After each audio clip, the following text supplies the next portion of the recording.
آگر کتیه دلمه. با سلام و عرض ادب خدمت مردم ایران. امروز در بخش دینور روستای شوربلاق شهرستان صحنه استان کرمانشاه هستیم. در خدمت خانواده محترم آقای میکائیل رحمتی عزیز هستیم که به بیماری پروانه‌ای دچار شده.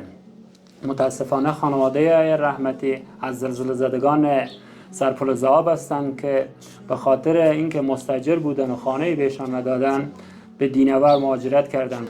متاسفانه اینجا فقط یه خانه 12 متری دارن.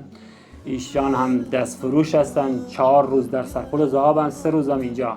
به خاطر بیماری پروانه‌ای آقای میکائیل یک چشمشو داره از دست میده و مجاری ادراریش دچار مشکل شده که باید باسون استفاده کنه. اینجا از همه کرزبانای عزیز استان کرمانشاه و درجه دوم از تمام مردم ایران از جمله آقای علی دایی، پهلوان رسول خادم، بوریای غفوری عزیز که کرزبان هستن، عاجزانه خواهش میکنم که به یاری میکائیل عزیز برسین. شما عزیزان درخواست دارم شماره تلفنی که در کپشن هست و شماره کارتی که هر دو به اسم آقای رحمتی، میکائیل رحمتی و آقای سیروز رحمتی است تماس بگیرین. ممنون، تشکر.